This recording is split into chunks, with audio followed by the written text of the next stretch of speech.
तेलंगाना के मुख्यमंत्री रेवंत रेड्डी और चंद्रबाबू नायडू दोनों को लेकर चर्चाएं शुरू हो गई हैं। एक वीडियो वायरल हुआ है। इस वायरल वीडियो में हैदराबाद में रामोजी एक्सीलेंस अवार्ड आयोजित किए गए थे, जिस अवार्ड में चंद्रबाबू नायडू और रेवंत रेड्डी एक दूसरे के नजदीक नजर आ रहे हैं और दोनों की हंसती मुस्कुराती तस्वीर देखी गई। ये तस्वीर उस वक्त पर देखी गई जब बिहार में मिली कांग्रेस को हार के बाद पूरा विपक्ष राहुल गांधी को एक गुनहगार के तौर पर देख रहा है और कांग्रेस पार्टी के भीतर भी सुनामी मची हुई है, जिसमें एक बहुत बड़ा तबका जो युवा नेताओं का है वो कह रहा है कि नेतृत्व में बदलाव ही कांग्रेस पार्टी के लिए अब संजीवनी बन सकता है। अब जब चंद्रबाबू नायडू और रेवंत रेड्डी एक साथ नजर आए तो बहुत सारे जो सियासी समीकरण हैं वो भी सामने आने लगे, अलग अलग चर्चाएं होने लगी। लेकिन मैं आपको एक रिपोर्ट की तरफ ले जाता हूं। ये रिपोर्ट आई थी जुलाई महीने में 2025 में और इस रिपोर्ट में कहा गया कि जो तेलंगाना के मुख्यमंत्री हैं रेवंत रेड्डी, वो कांग्रेस के नेता के तौर पर नहीं बल्कि तेलंगाना में प्रो टीडीपी नेता के तौर पर काम कर रहे हैं और कांग्रेस पार्टी के ही कई तेलंगाना के नेताओं ने इस रिपोर्ट को मीडिया तक पहुंचाने का काम किया था। अब इस रिपोर्ट के पीछे जो तर्क रखा गया, उस तर्क में क्या कहा गया कि आंध्र प्रदेश के कुछ अखबार हैं, एक दो अखबार हैं जिनका कुछ जो प्रतियां हैं वो तेलंगाना में भी पहुंचती हैं, लेकिन तेलंगाना सरकार अपने विज्ञापन की पॉलिसी में जो सरकारी विज्ञापन निकलते हैं उसमें तेलंगाना के अखबारों को ही प्राथमिकता देती है। लेकिन जुलाई के महीने में राशन कार्ड वितरण का तेलंगाना सरकार का एक विज्ञापन निकला और इस विज्ञापन को आंध्र प्रदेश के उन दो अखबारों में भी प्रकाशित करवाया गया। अब जो दो अखबार थे इन्हें लेकर कहा जाता है कि ये चंद्रबाबू नायडू को समर्पित अखबार है और pro TDP pro Chandrababu Naidu का ही ये प्रकाशन करते हैं, अपनी जो खबरें रखते हैं। तब भी सवाल उठा, ये पहली बार नहीं है कि चंद्रबाबू नायडू और रेवंत रेड्डी की नजदीकियां देखी गई हों। इसके बाद एक मौका यह भी आया था जब 2-3 महीने पहले वाईएसआर कांग्रेस के मुखिया प्रमुख जगन मोहन रेड्डी ने कहा था कि भाई चंद्रबाबू नायडू और रेवंत रेड्डी के बीच में नजदीकियां हैं, दोनों एक दूसरे के साथ संपर्क में हैं और इस बात को जो कांग्रेस समर्थित तबका था, चाहे वो फिर मीडिया का तबका रहा हो या सियासी राजनीतिक विश्लेषक रहा हो, उसे इसने एंटी बीजेपी देख लिया और उन्होंने कहा कि भाई चंद्रबाबू नायडू को रेवंत रेड्डी अपनी तरफ खींचने की कोशिश कर रहे हैं, कांग्रेस की तरफ, इंडिया अलायंस की तरफ ले जाने का प्रयास कर रहे हैं। लेकिन ऐसा कुछ हुआ नहीं और मैंने तब भी कहा था, आप जाइएगा मेरी पुरानी खबरों को आप देखिएगा एबीसी हिंदी में, मैंने वहां पर ये वीडियो बनाया था। मैंने कहा था कि ये असल में मामला उल्टा है। दरअसल चंद्रबाबू नायडू रेवंत रेड्डी को कांग्रेस से निकालकर एनडीए अलायंस की ओर लाने की कोशिश कर रहे हैं और एक बार फिर से टीडीपी को टीडीपी में मिलाने की कोशिश कर रहे हैं। अब बहुत से साथियों को नहीं पता कि रेवंत रेड्डी जो 2023 में तेलंगाना के मुख्यमंत्री बने, वो कांग्रेस के ध्वजवाहक हमेशा से नहीं रहे हैं। आज वो रेवंत रेड्डी जो हैदराबाद के जुबली हिल्स के उपचुनाव में कांग्रेस मतलब मुसलमान, मुसलमान मतलब कांग्रेस, इस तरह के बयान दे रहे हैं, उन्होंने अपनी राजनीतिक जो कहानी शुरू की थी वो राष्ट्रीय स्वयंसेवक संघ की विंग एबीवीपी से की थी। ये बहुत से लोगों को नहीं पता। 2006 में जब रेवंत रेड्डी ने पहली बार विधानसभा चुनाव लड़ा तो उन्होंने एक निर्दलीय प्रत्याशी के तौर पर लड़ा था, लेकिन 2007 में वो चंद्रबाबू नायडू के नेतृत्व वाले टीडीपी में शामिल हो जाते हैं और 2009 से वो टीडीपी की टिकट पर ही चुनाव लड़ते हैं। इस दौरान चंद्रबाबू नायडू और रेवंत रेड्डी के बीच में जबरदस्त तरीके से नजदीकियां बढ़ी और रेवंत रेड्डी तो चंद्रबाबू नायडू को अपने गुरु के तौर पर देखते हैं। भले उन्होंने 2017 आते आते टीडीपी छोड़ दी और कांग्रेस पार्टी में चले गए, लेकिन उन्होंने कभी भी चंद्रबाबू नायडू के खिलाफ जग जाहिर और खुलकर कोई भी अपमानजनक बयान नहीं दिया और यह बात तेलंगाना का हर एक मीडिया समूह जानता है, हर एक राजनीतिक विश्लेषक जानता है। आज मैं ये चर्चा आपके साथ क्यों कर रहा हूं?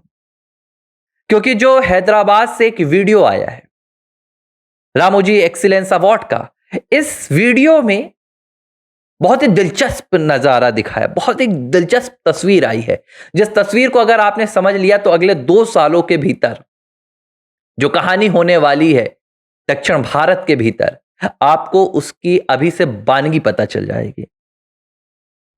इस तस्वीर में रेवंत रेड्डी के बगल में चंद्रबाबू नायडू बैठे नजर आ रहे हैं। अब यह तस्वीर जो आई सोशल मीडिया पर वायरल है। मुस्कुरा रहे हैं चंद्रबाबू नायडू, रेवंत रेड्डी मुस्कुरा रहे हैं। दोनों के बीच में देखकर ऐसा लग ही नहीं रहा है कि ये एक दूसरे के विपरीत सियासी पायदान पर खड़े हुए हैं। एक इंडिया अलायंस का नेता है तो दूसरे एनडीए के मुख्य आधार बने हुए हैं। और इस तस्वीर से भी एक जो खास बात है वो है इस तस्वीर के आने का वक्त। यह इत्तेफाक नहीं हो सकता। रेवंत रेड्डी इस बात को जानते हैं कि नमस्ते सदा वत्सले मातृभूमि, इन शब्दों को उच्चारण करने के लिए डीके शिव कुमार की हाजिरी लगवाई गई थी गांधी परिवार के सामने और माफी मंगवाई गई थी।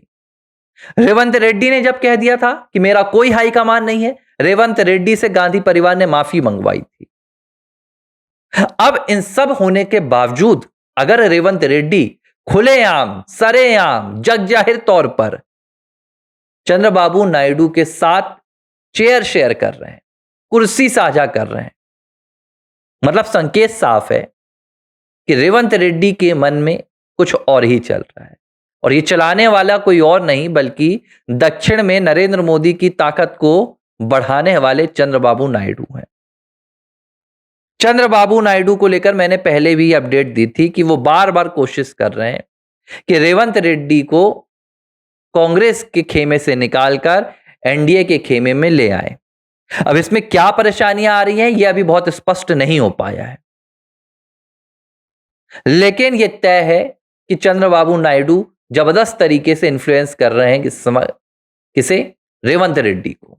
और रेवंत रेड्डी ने अब खुलकर चंद्रबाबू के साथ जो मंच साझा किया है, जो तस्वीर साझा की है, उससे एक बात तय है कि गांधी परिवार को यह तस्वीर रास नहीं आने वाली।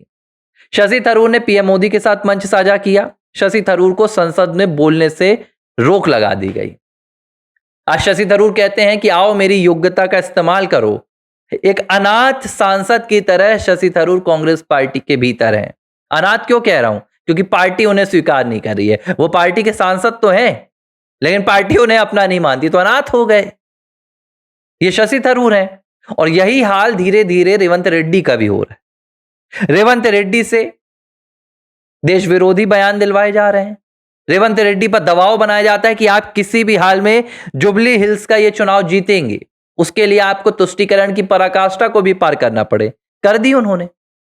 कांग्रेस को मुस्लिमों का सबसे बड़ा एक अपना सीधे तमगा पहना दिया। अब ये इत्तेफाक भी हो सकता है और इसके पीछे एक साजिश भी हो सकती है, क्योंकि उन्होंने जो 2 बयान दिए थे उन 2 बयानों का जो असर है वो बिहार में भी देखने के लिए मिला। एक बयान उन्होंने ये भी कहा था कि कांग्रेस के बिना मुस्लिम नहीं हो सकते, मतलब मुस्लिमों का कोई वजूद नहीं है।